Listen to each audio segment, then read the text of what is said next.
पुढील कार्यक्रम प्रसारित करणारे आहेत जॉयसमेर मिनिस्ट्रीचे मित्र आणि भागीदार.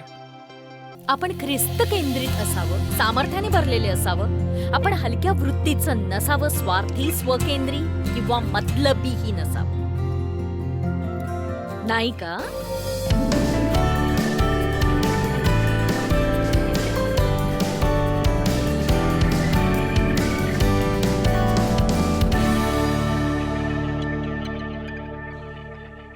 बघा, मीपणाची समस्या सुरू झाली बागेत. उत्पत्ती अध्याय 3 वचन 1 ते 8. मी तिथे जाणार नाही, ते वाचणारही नाहीये. पण आदाम आणि हव्वा अगदी सुखाने नांदत होते जोवर ते देवाने दिलेली आज्ञा पाळत होते. आणि मग सैतानाने हव्वेला असं काहीतरी दाखवलं जे तिच्याकडे नव्हतं. आणि तो तिला म्हणाला की जी वस्तू खाण्याची देवाने मनाई केलीये ती वस्तू तू खाल्लीस तर तू अधिक अधिक सुखी होशील.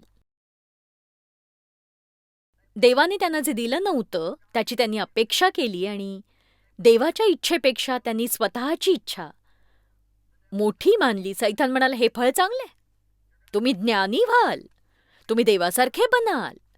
आणि परिणाम काय झाला? ईश्वरी वस्त्र त्यांनी गमावली. अचानकपणे त्यांना कळलं ते नग्न आहेत आणि त्यांनी स्वतःला झाकण्याचा प्रयत्न केला. हे देहाचं कर्म होतं.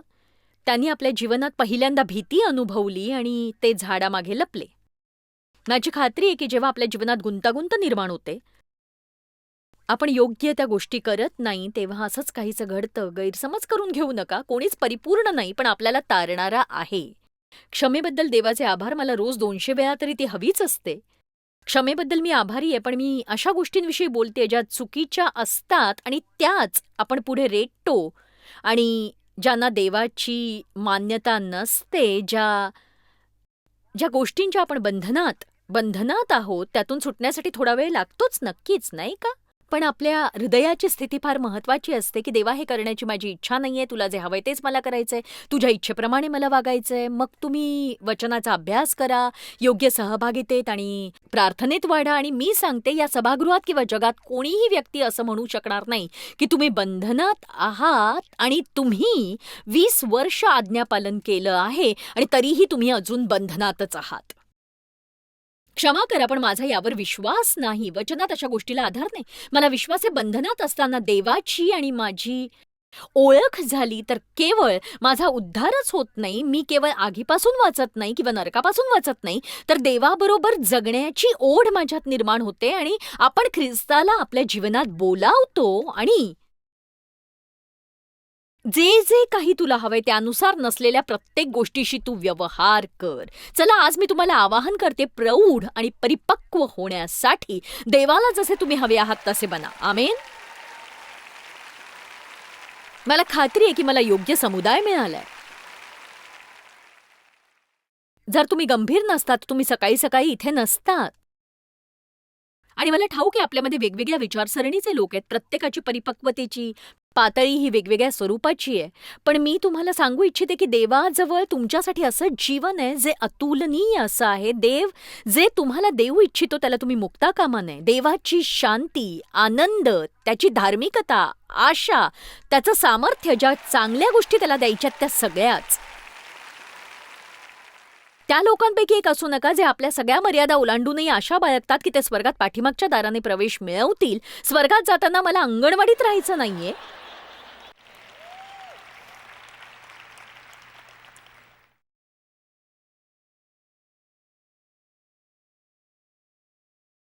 लुसिफर स्वइच्छा बाळगल्यामुळे स्वर्गातून पडला. आपण पाहूया यशया अध्याय 14 वचन 12 ते 15. हे दैदिप्यमान ताऱ्या, प्रभातपुत्रा, तू आकाशातून कसा पडलास? राष्ट्रांना लोळवणाऱ्या तुला धुळीत कसे टाकले? जो तू आपल्या मनात म्हणालास, मी आकाशात चढेन आणि देवाच्या तारांगणाहून माझे सिंहासन उच्च करीन. उत्तर भागातील देवसभेच्या पर्वतावर मी विराजमान होईन. मी मेघांवर आरोहण करीन. मी परात्परा समान होईन. मेघांवर मी आरोहण करीन. मी परतपरा समान होईन. मी आकाशात चढेन. मी स्वतःला उच्च करीन. मी करीन. आता देवाचा प्रतिसाद पहा. त्या तुला अधोलोकात गर्तेच्या अधोभागात टाकले आहे, तुला अधोलोकात गर्तेच्या अधोभागात टाकले आहे.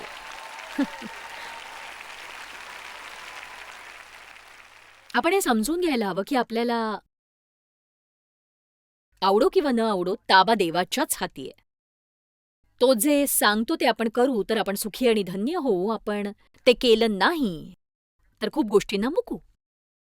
आपण बऱ्याच गोष्टींना मुकू. मी त्या कार्यक्रमातून उठून जाऊ शकले असते, पण मला एका लहान गोष्टीची जाणीव झाली आणि तिथूनच माझी देवासोबतची वाटचाल सुरू झाली. तुम्ही माझ्या त्या लहान-सहान गोष्टी ऐकल्या असतील, की कशाप्रकारे मी धान्याच्या दुकानात गेल्यावर देव मला वेगवेगळ्या प्रकारचे धडे द्यायचा आणि मी कोणत्याही बायबल कॉलेजमध्ये गेले नाही, पण प्रभूच्या शाळेत माझी जडणघडण झाली.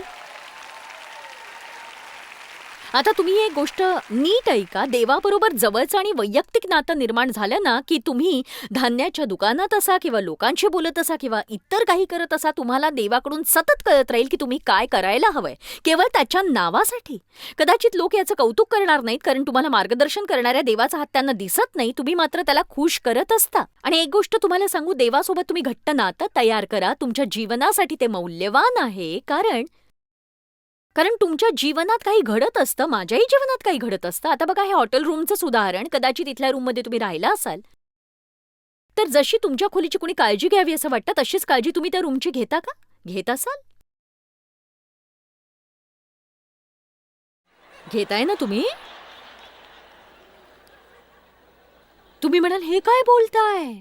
त्याच्या सफाईचे आम्ही पैसे भरतो. तुम्ही रूमची सफाई करावी असं मी म्हणत नाही, पण मी तुम्हाला एक उदाहरण देते. आज सकाळी माझ्या कॉफीवरचं झाकण खाली खाली पडलं आणि ते अगदी अडगळीच्या ठिकाणी जाऊन पडलं आणि ते झाकण माझ्या खुर्चीच्या अगदी मागे पडलं होतं आणि मी मी खाली वाकून ते तिथून झाकण उचललं, पण त्या झाकणावर थोडं पाणी होतं आणि ते लाकडी जमिनीवर पडलं आणि लगेचच माझ्या मनात विचार आला की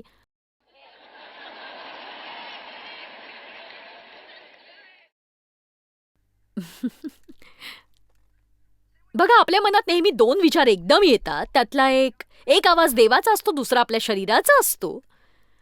तर तेव्हाही असंच घडलं होतं, पण मी विचार केला आणि मग मी पेपर टॉवेल हातात घेतला, खाली वाकून कसरत करत खुर्चीच्या खाली गेले, ते पाणी पुसून काढलं. बघा, या लहान गोष्टी आहेत आणि याच त्या लहान गोष्टी ज्या देवाला प्रिय वाटतात. मला मनापासून वाटतं की याच लहान-सहान गोष्टींमुळे आपण प्रगल्भ होतो. आफ्रिकेत जाऊन सेवाकार्य करण्याचं ध्येय बाळगणाऱ्या लोकांपेक्षा लहान गोष्टीत प्रामाणिक राहणाऱ्या लोकांचं मला नेहमीच कौतुक वाटतं. असे लोक मला पाहायला आवडतील, जे देवाने सांगितलेल्या लहान गोष्टी समर्पित भावनेने करतील आणि त्या गोष्टी इतर कुणाला माहीत नसतात, पण त्या फक्त प्रभूसाठी केलेल्या असतात. आमेन. ठीक आहे तर. लूक अध्याय 18 वचन 18. एका धार्मिक माणसाची गोष्ट मी तुमच्यासाठी वाचणार आहे. तो देवाचा माणूस नव्हता. मी जे म्हटलं त्याकडे तुम्ही लक्ष द्यावं असं मला वाटतं. आपण धार्मिक असू शकतो, पण देवाची व्यक्ती नव्हे. लूक 18 वचन 18. कोणा एका अधिकाऱ्याने त्याला विचारले, अहो उत्तम गुरुजी, काय केल्याने मला सार्वकालिक जीवन हे वतन मिळेल? सार्वकालिक जीवन हे वतन मिळेल. अहो उत्तम गुरुजी, काय केल्याने मला सार्वकालिक जीवन हे वतन मिळेल? वतन मिळेल. वचन 20. तुला आज्ञा ठाऊक आहेत, व्यभिचार करू नको, खून करू नको, चोरी करू नको, खोटी साक्ष देऊ नको, आईबापाचा मान राख. आणि तो म्हणाला, मी तरुणपणापासून हे सगळं पाळत आलो. तो नियम पाळत होता. तो चांगला धार्मिक मनुष्य होता. जेव्हा येशूने हे ऐकले तेव्हा तो म्हणाला, अद्याप तुझ्यात एक गोष्ट उणी आहे. तुझे असेल नसेल ते विकून गोरगरिबांना वाटून टाक, म्हणजे तुला स्वर्गात संपत्ती मिळेल. आणि चल माझ्या मागे ये आणि माझा शिष्य हो आणि माझ्या पक्षाचा हो, माझ्या सोबत राहा.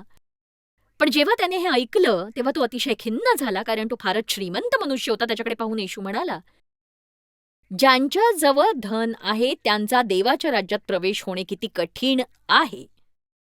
श्रीमंताने देवाच्या राज्यात प्रवेश करणे यापेक्षा उंटाने सुईच्या नाकातून जाणे सोपे आहे.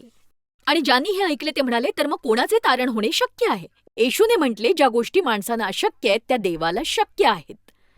आता ऐका, तेव्हा पेत्र म्हणाला, मला हे आवडतं, तेव्हा पेत्र म्हणाला, पहा आम्ही आपले घरदार सोडून तुम्हाला अनुसरलो आहोत, घरदार व सर्व काही सोडून. त्याने त्यांना म्हटले, मी तुम्हाला खचित सांगतो, देवाच्या राज्याकरिता ज्याने आपले घर, बायको, भाऊ, आईबाप किंवा मुले बाळे सोडली आहेत, त्याला या काळात पुष्कळ पटीने व येणाऱ्या युगात सार्वकालिक जीवन मिळणार नाही, असा कोणी नाही, असा कोणी नाही.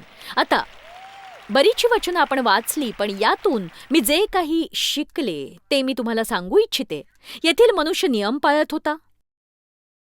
तुम्ही नेहमी चर्चला जात असाल, स्टिकर लावत असाल, मोठी अर्पणं देत असाल, लोकांना वाट दाखवत असाल. आपण बरंच काही करत असतो आणि ते नियम सांगतात, व्यवस्था सांगते म्हणून आपण करत असतो. याचा अर्थ असा नव्हे की आपलं हृदय वाईट आहे, पण येशू आपल्या मार्गात येतो आणि तो यासाठी येत नाही की जितके लोक आहेत तितक्यांचे सगळे पैसे घेऊन टाकावेत. जेव्हा लोक हे वचन वाचतात की तुझं असेल नसेल ते विकून गोरगरिबांना दे, याचा अर्थ हा नाही की येशू त्या मनुष्याला त्याची सगळी संपत्ती देऊन टाकायला सांगत होता. त्या मनुष्याची समस्या पैशांच्या बाबतीत होती आणि येशूने त्याला संपत्ती विकायला सांगितली, कारण त्याचा पैसा त्याच्यामध्ये आणि देवामध्ये येत होता. बऱ्याचदा देव आपल्याला अशा गोष्टी सोडायला सांगतो ज्या आपल्यासाठी खूप काही असतात आणि आपण त्या गोष्टी सोडायला तयार आहोत की नाही हे पाहण्यासाठी देव आपल्याला हलवत असतो, बघत असतो. केवळ देवासाठी त्या सोडायला आपण तयार आहोत का? जर त्या तरुणाने हे केलं असतं तर येशूने त्याच्या शिष्यांना सांगितलं असतं, ते म्हणत होते आम्ही तुझ्यासाठी अमुक तमुक तमुक तमुक सोडलं आणि आता आमचं काय? येशू म्हणाला, देवाच्या राज्याकरता ज्याने सर्व काही सोडले आहे त्याला वर्तमान काळात व येणाऱ्या युगात पुष्कळ पटीने मिळेल. जर प्रभूने सांगितलेली गोष्ट त्या मनुष्याने केली असती तर त्याला किती मिळालं असतं याची मी कल्पनाही करू शकत नाही. त्याने म्हणायचं असतं, हे तुझं आहे प्रभू, तुझ्यापेक्षा पैसा महत्वाचा नाही, तुला हवा असेल तर हा घे. मला म्हणायचंय त्याला आनंदासह अनेक पटीने मिळालं असतं नक्कीच, पण झालं काय? भलतंच. त्याने पैसा ठेवला, त्याने आनंद गमावला.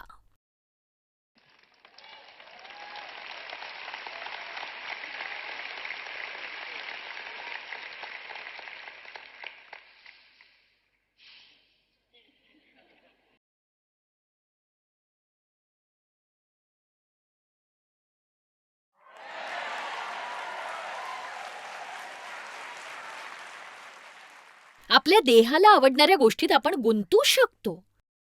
आपण त्या ठेवून आपला आनंद गमावू शकतो आणि आपलं हृदय जड करू शकतो, किंवा आपण अर्पण करून देहाला दुखावू शकतो आणि अनुभव घेऊ शकतो की जे प्रभूसाठी सर्व देण्याची तयारी ठेवतात त्यांच्यासाठी तो काय काय काय करतो.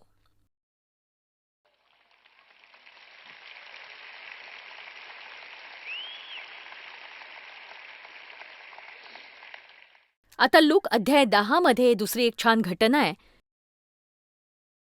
खरं तर लूक हा बायबलमधला एक महान लेखक आहे आणि त्याने बऱ्याच अद्भुत घटना लिहिलेल्या आहेत, अनेक अद्भुत घटना. लूक अध्याय 10 वचन 25. मग पहा, कोणी एक शास्त्री आता हा एक विद्वान मनुष्य होता. आत्ताच आपण धार्मिक मनुष्य पाहिला जो देवाचा मनुष्य नव्हता. इथे एक विद्वान मनुष्य आहे जो फार ज्ञानी नव्हता. मग पहा, कोणी एक शास्त्री उभा राहिला आणि त्याची परीक्षा पाहण्यासाठी म्हणाला, गुरुजी, काय केल्याने मला सार्वकालिक जीवन हे वतन मिळेल? त्याने म्हटले, शास्त्रात काय लिहिले आहे? त्याने उत्तर दिले, तू आपला देव परमेश्वर याच्यावर पूर्ण मनाने, पूर्ण जीवाने, पूर्ण शक्तीने, पूर्ण बुद्धीने प्रीती कर आणि स्वतःसारखेच शेजाऱ्यावर प्रीती कर. बघा, त्या मनुष्याला हे करायचं नव्हतं म्हणून तो जोर देऊन म्हणाला, पण मला सांगा, माझा शेजारी कोण आहे? मग येशूने त्याला एका माणसाची गोष्ट सांगितली ज्याला दरोडेखोरांनी लुटलं आणि त्याला अर्धमेल्या आणि रक्तबंबाळ स्थितीत रस्त्याच्या किनाऱ्यावर टाकून दिलं. आणि मग एक धार्मिक मनुष्य त्या वाटेने जात होता आणि मग तो त्याला पाहून दुसऱ्या वाटेने निघून गेला आणि मग दुसरा धार्मिक मनुष्य तिथे आला. तो लेवी होता, पण तोही त्या जखमी माणसाला पाहून तसाच निघून गेला. आणि त्याच वाटेने एक सामान्य मनुष्य आला. तो त्या माणसाला पाहताच थांबला. तो स्वतःचा पैसा, स्वतःचा वेळ खर्च करून त्याची मलमपट्टी त्याने केली. त्याला उतारशाळेत म्हणजे हॉटेलमध्ये नेलं. तिथल्या माणसाला म्हणतो, बघा बघा माझ्या कामामुळे मला जावं लागेल, पण हे पैसे तुम्ही ठेवा आणि याची नीट काळजी घ्या. आणि जर हे पैसे कमी कमी पडले तर ते परतल्यावर मी नक्कीच भरीन. आणि बघा त्याने त्याच्या शुश्रूषेसाठी काही मर्यादा ठेवली नाही आणि मला हे आवडतं. तो म्हणाला, नाही 1200 पेक्षा जास्त मी देणार नाही. तो म्हणाला, कितीही पैसे लागले तरी याची काळजी घ्या. बघा, कितीही लागले तरी तुम्ही याची काळजी घ्या. कितीही खर्च झाला तरी. मला लोकांना मदत करायची आहे. तुम्हाला नेमका मुद्दा कळलाय का? मी काय म्हणते ते कळतंय का तुम्हाला? काहीही झालं तरी मला लोकांना मदत करायची. जर देवाने आपल्या आशीर्वादांची मर्यादा ओलांडावी असं वाटत असेल तर आपण देण्याची मर्यादा ओलांडली पाहिजे.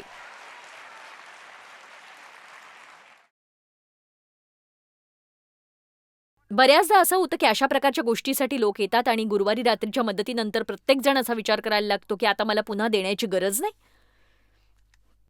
तुम्हाला ती वाटत नसेल पण तुम्ही देऊ शकता प्रत्येक वेळी. मी शुक्रवारी सकाळी असं म्हणत नाही, कालच मी संदेश दिला होता तेव्हा आज पुन्हा संदेशाची गरज नाही. कळलं? हॉटेलमध्ये जाऊन 4दा खाल्ल्यावर तुम्ही असं म्हणत नाही, मी इथे 2 रात्री जेवलो, आज मी पैसे देणार नाही. चला आता.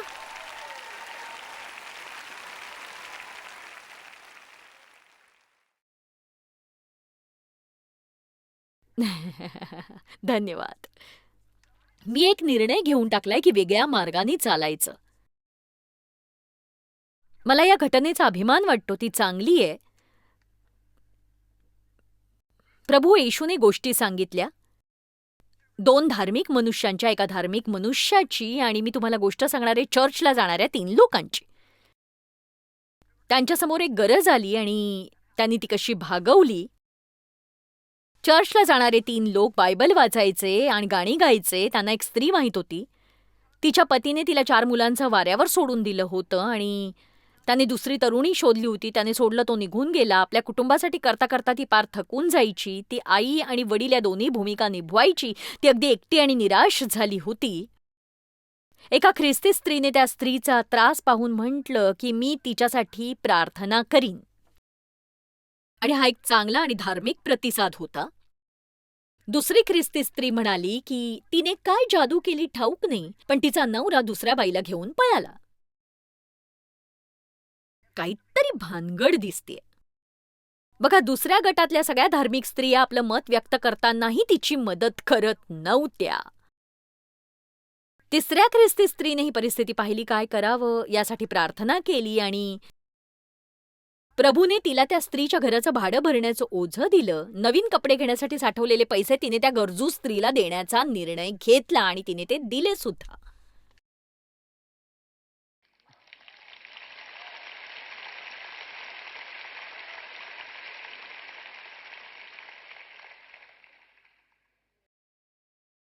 प्रभूने तिला त्या स्त्रीला नित्यनेमाने उत्तेजन देण्याचंही ओझं दिलं. ती तिची मैत्रीण झाली. आता मी विचारते, या तिघींपैकी कोणती स्त्री तिला प्रीती देत होती? बघा, शेवटी निष्कर्ष याच गोष्टीचा निघतो. आणि आजच्या संदेशाच्या शेवटच्या काही मिनिटात मी तुम्हाला हे सांगू इच्छिते की तुम्हाला जगण्यासाठी एकच जीवन आहे आणि देण्यासाठीही एकच. आणि ते तुम्ही स्वतःला देणार की देवाला देणार याचा योग्य निर्णय घ्या. आणि तुम्ही ते देवाच्या गौरवासाठी वापरणार आहात का? आज मी तुम्हाला एक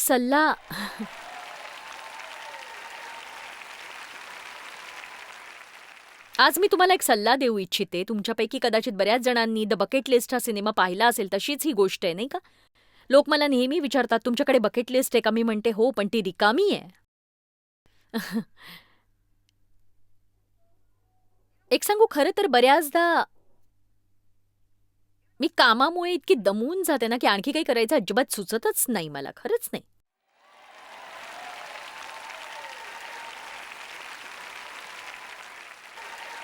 मी बऱ्याचदा स्वतःला खुश ठेवण्याचा प्रयत्न केला आहे आणि मला मला आनंद देणाऱ्या गोष्टी मी करते.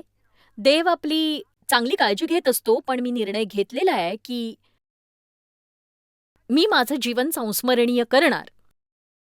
मी तुम्हाला सुचवू इच्छिते की आपलं जीवन उपयुक्त बनवा तुम्ही आणि आपल्या बकेटीत नको असलेल्या गोष्टी भरू नका, तर हे जीवन संपण्यापूर्वी इतरांसाठी ते नेहमी उपयोगी करण्याचा ठाम निश्चय तुम्ही आज घ्या. आमीन. मला हे आवडतं. एक नवी बकेट लिस्ट बनवा. हे प्रभू, मी 3 लोकांच्या मुखावर आज हास्य निर्माण करीन आणि मला उत्तेजन देणारं व्हायचंय. एक दिवस मी काही काही लोकांसाठी ज्यांच्याकडे नवीन कपडे नाहीयेत त्यांच्यासाठी एक नवं कपाट भरून कपडे देईन आणि मी ते करीन. खरंच?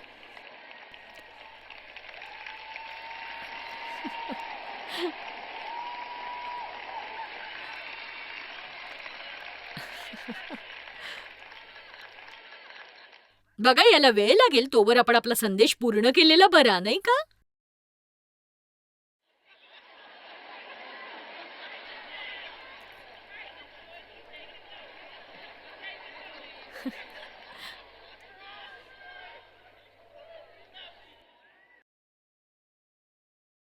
तुम्ही इतर लोकांना आशीर्वादित करावं म्हणून देव तुमचं तुमचं पाकीट 4-5 हजारांनी भरून टाकील असा तुम्ही विश्वास का का ठेवत नाही सांगा मला? मला सांगा, तुम्ही किराणा मालाच्या दुकानातून सूट मिळवण्यासाठी कुपन घेता, वेगवेगळ्या प्रकारच्या सवलती मिळवता, मग चर्चला जातानाच दुसऱ्यांच्या दानावर इतका डोळा का असतो तुमचा सांगा मला? चला आता. त्या एकट्या आईचा जरा विचार करा तुम्ही, जी 2-2 नोकऱ्या करून पार थकून जाते कारण तिचा नवरा तिच्या मुलांची गरज भागवत नाही, त्यामुळे ती आपल्या मुलांना जेवणासाठी नेऊ शकत नाही. अशा स्त्रीला तुम्ही छानशी भेट देऊन असं का म्हणत नाही, चला आज आपण सगळेजण बाहेर भोजनासाठी जाऊया, तुम्ही, तुमची मुलं, मी, माझी मुलं. बघा, निराश व्यक्तीच्या जीवनात तुम्ही फार मोठा बदल घडवून आणू शकता याने. चला आता. कंटाळवाणं आणि दयनीय जीवन जगायची गरज नाही. एकटं बसून सतत कुरकुर करत राहायचं, तक्रारी करायच्या, हा दिनक्रम आपण सोडून दिला पाहिजे नक्कीच. देवा, माझ्यासाठी तुझी काय इच्छा आहे, माझी सेवा काय, माझं पाचारण काय, मी काय करायला हवं, असं म्हणण्यापेक्षा एखाद्या गरजवंताला पाहून प्रभूला विचारा, देवा, याच्यासाठी मी काय करायला हवं ते सांग.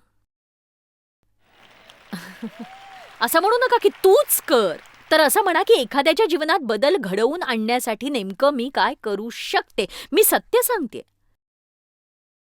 सुरुवातीला मी जे शास्त्रभाग वाचले त्यातील दोषी भावनेतून मी गेले आहे, ती मीच होते. दयनीय जीवन जगण्याचा तो एक मार्ग होता. पण मी त्यातून बाहेर बाहेर आले. माझ्या जीवनाचं ध्येय मी ठरवलं, अजून तिथे पोहोचलेले नाही, मला ते गाठायचंय. पण एक गोष्ट सांगते तुम्हाला, देवासाठी जगण्याचा सर्वोत्तम मार्ग म्हणजे त्याला देत राहणं. त्यामुळे तुमचा आनंद वाढत राहतो अगदी विपुल अशा पद्धतीने. दिवसेंदिवस तो वाढत राहतो. आमेन. चला आता देवाला धन्यवाद द्या.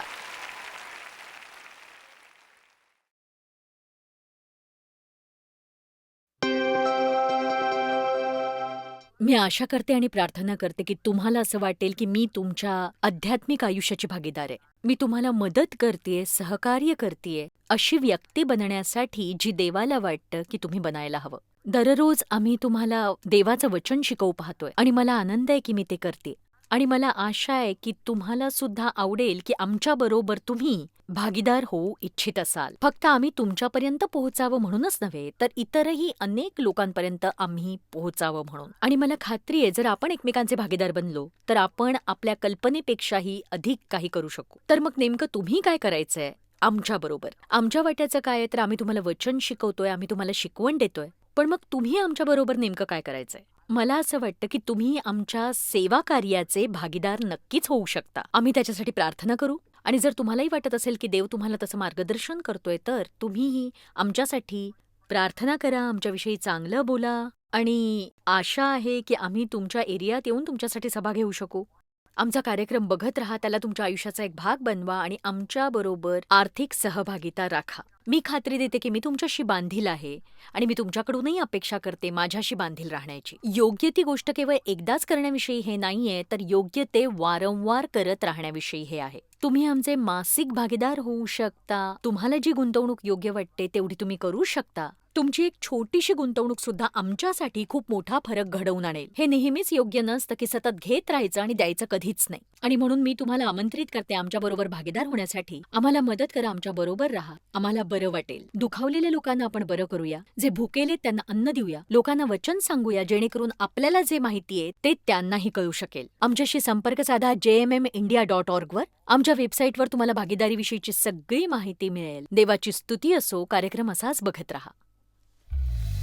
जॉयस्मायर मिनिस्ट्रीज करता तुम्ही खूप मौल्यवान आहात. आम्हाला तुमचं कौतुक आहे आणि जगभरामध्ये हे सेवा कार्य शक्य करण्याकरता आम्ही आमच्या मित्रांचे आणि पार्टनर्सचे आभारी आहोत. आम्ही एकत्रितपणे भुकेल्यांना खाऊ घालतो, गरिबांना वस्त्र देतो आणि राष्ट्रांना सुवार्ता सांगतो.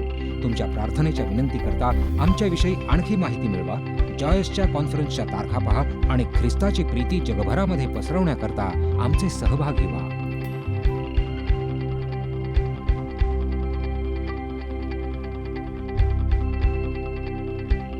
याचा सर्व खर्च जॉयस्मायर मिनिस्ट्रीचे मित्र आणि भागीदार करत आहेत.